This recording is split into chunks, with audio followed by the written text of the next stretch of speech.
Qala ta'ala fil Qur'anil Karim. A'udzu billahi minasyaitonir rajim. Bismillahirrahmanirrahim. Qul huwallahu ahad, Allahus samad, lam yalid wa lam yulad wa lam yakul lahu. Anak-anakku sekalian yang Bapak cintai, pertama-tama marilah kita panjatkan puji dan syukur kehadirat Allah Subhanahu wa taala atas limpahan rahmat dan hidayahnya. Alhamdulillah, dalam rangka diseminasi pelatihan jarak jauh atau PJJ moderasi beragama BDK Bandung, atau juga yang lazim disebut dengan IHT, yaitu pelatihan in-house training online, itu PJJ pelatihan jarak jauh yang diadakan oleh Balai Diklat Keagamaan Bandung, yang berlangsung dari mulai tanggal 12 dan berakhir hari ini, yaitu tanggal 23 April tahun 2021.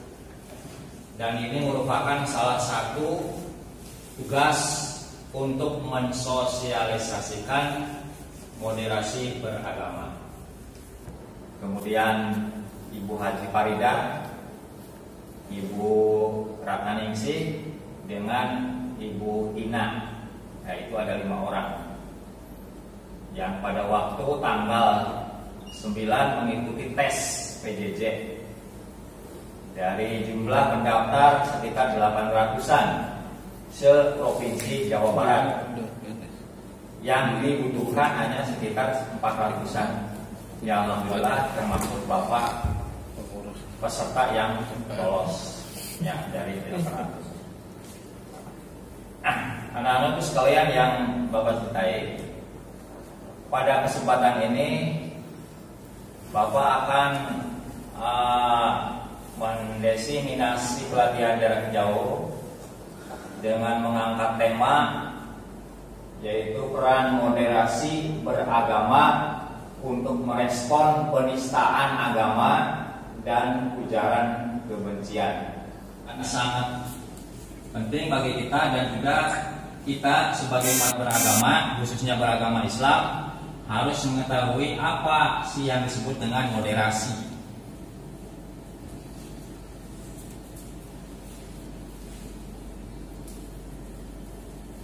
Apa itu si moderasi beragama? Ya. Kenapa harus moderasi beragama? Sebelum Bapak sedikit menjelaskan tentang moderasi, Bapak mau nanya pada kalian, ada yang tahu nggak moderasi itu? Kurang tahu ya?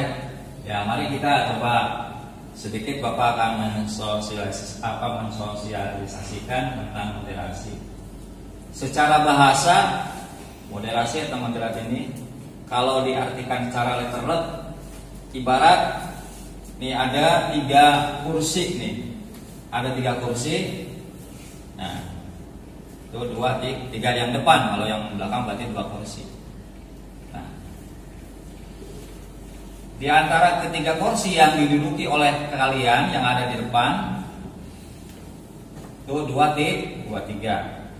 Tentunya ada kursi yang diduduki tengah. Ya, ini tengah. Nah, itu secara letterlet, secara bahasa berarti bahwa arti dari moderasi itu adalah tengah-tengah.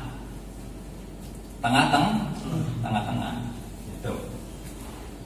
Moderasi beragama dapat dipahami ada sebagai cara pandang atau sikap dan perilaku selalu mengambil posisi di tengah-tengah. Ya, selalu bertindak adil dan tidak ekstrim dalam beragama. Berarti kalian udah paham, berarti yang disebut dengan moderasi intinya adalah kita harus berdiri di tengah-tengah. Kalau masa kita sih mempercayai Allah ragu-ragu, itu berarti antara apa? Antara Islam dan kafir. Nah, di situ tersirat sifat munafik. Tapi kalau munafik orangnya kan gitu kan, plain.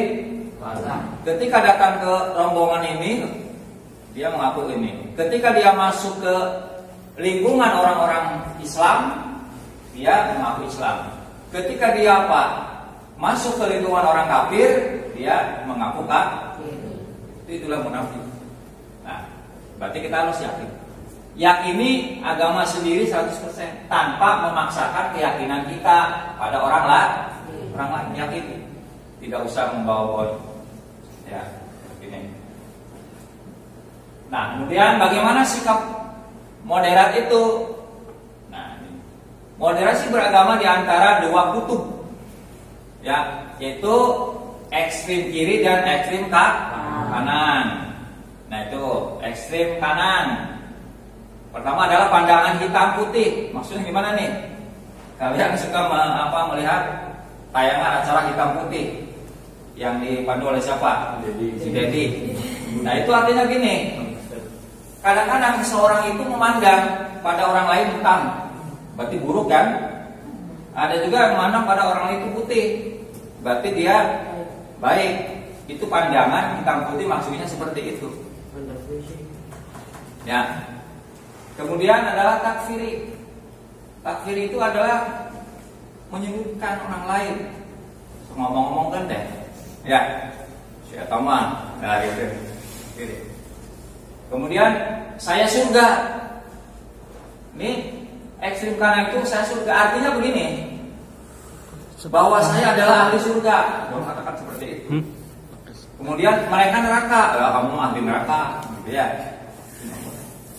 Kemudian dunia tiada artinya. Ini bagaimana dunia tidak artinya? Itu berarti mereka menafsirkan bahwa dunia tidak artinya, bahwa kehidupan akhirat itu lebih baik. Nah, moderat dalam beragama berarti percaya diri dengan esensi ajaran agama yang dipeluknya. Nah, kita esensi agama Islam yakin, ya, yang mengajarkan prinsip adil dan berimbang, tetapi berbagai kebenaran sejauh menyangkut tafsir agama. Nah, penistaan agama dan ujaran kebencian. Ya, apa sih itu penistaan agama? Penistaan agama merupakan tindak penghinaan, ngehina. Ya, kita nggak boleh menghina orang Kristen, dia punya anugerah sendiri. Orang Kristen tidak boleh menghina umat Islam. Penghujatan atau ketidaksopanan terhadap tokoh-tokoh suci, menyepelekan.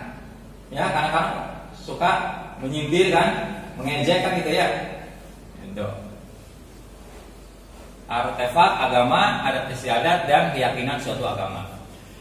Ujaran kebencian bisa berarti tindakan komunikasi yang dilakukan oleh suatu individu, perorangan ataupun kelompok dalam bentuk provokasi, provokator, ya, tahu provokator? Manas-manasi, ya, gitu. Hasutan, dihasut, ya, ataupun hinaan kepada individu atau kelompok yang lain, ya. Nabi Muhammad adalah sebagai kami nabi yang terakhir. Ketika zaman dulu, pada zaman Abu Bakar Siddiq, ada yang mengaku nabi, contohnya seperti Musailamah al-Kadzdzab. Nah, langsung kan ditindak oleh Abu Bakar secara keras. Ya. Nah, di situ ada ini, apa kesalahan orang ini? Kesalahan orang ini apa? Tadi berarti bahwa dia adalah menghina, penistaan agama dan ujaran kebencian. Nah, kemudian tindakan kita sebagai orang Islam, haruskah kita turun ke jalan demo untuk meringkus si siapa? Tadi Yosef, ya. Nah, itu sebetulnya ya kita sebagai orang yang bijak tadi, sebagai orang yang moderat tengah-tengah, tetap dikembalikan kepada yang berwajib, ya, dikembalikan kepada ranah hukum. Nah, kemudian haruskah kita membalas dengan kebencian serupa?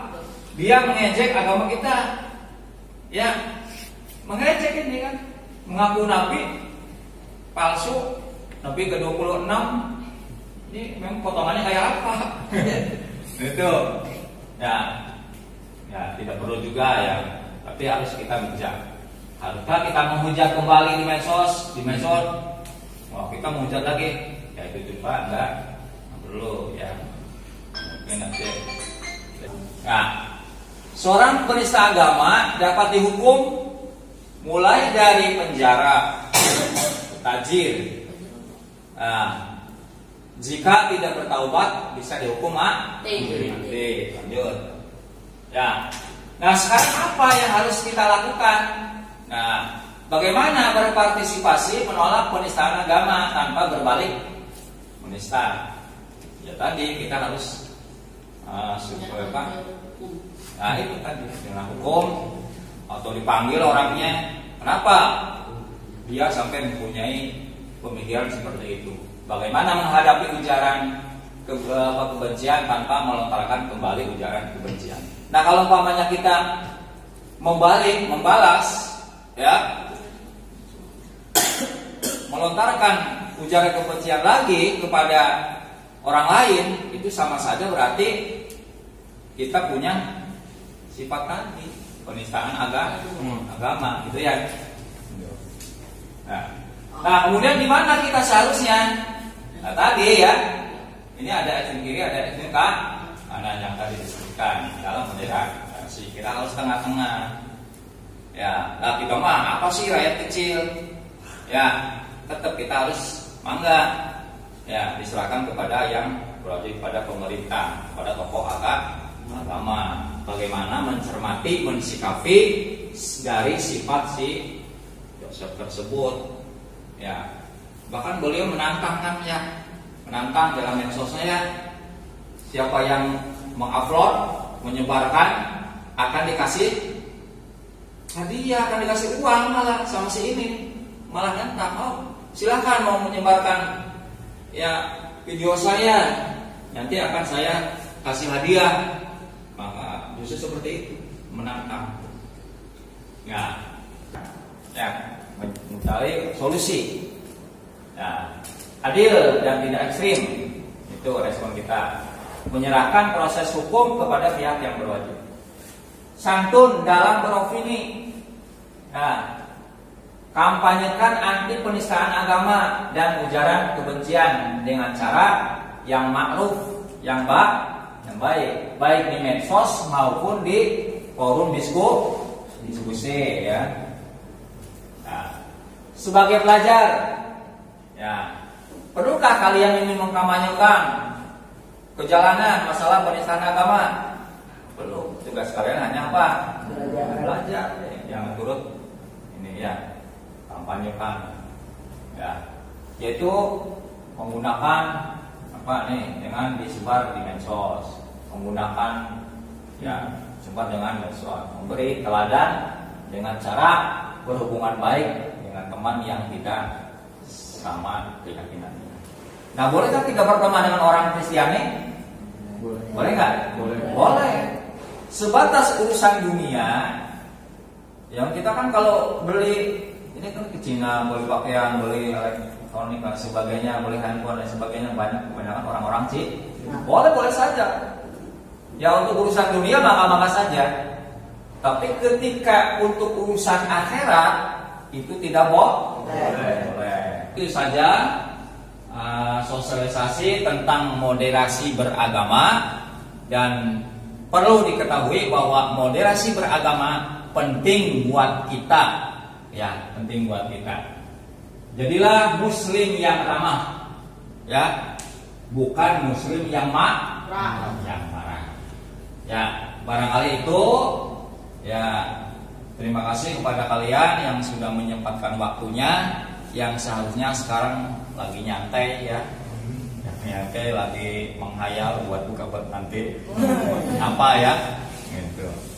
Ya, sekali lagi terima kasih banyak atas waktunya yang yang telah hadir dalam sosialisasi beragama, dan ini merupakan bagian dari tugas diseminasi pelatihan jarak jauh khususnya bagi Bapak sendiri yang mata diklat moderasi beragama yang diselenggarakan oleh Balai Diklat Keagamaan Bandung. Ya, itu terakhir Bapak mohon maaf apabila mengganggu aktivitas kalian, dan mohon maaf apabila kurang berkenan di dalam menyampaikan sosialisasi tentang moderasi beragama. Barangkali itu saja, akhirul kalam. Assalamualaikum warahmatullahi wabarakatuh. Waalaikumsalam.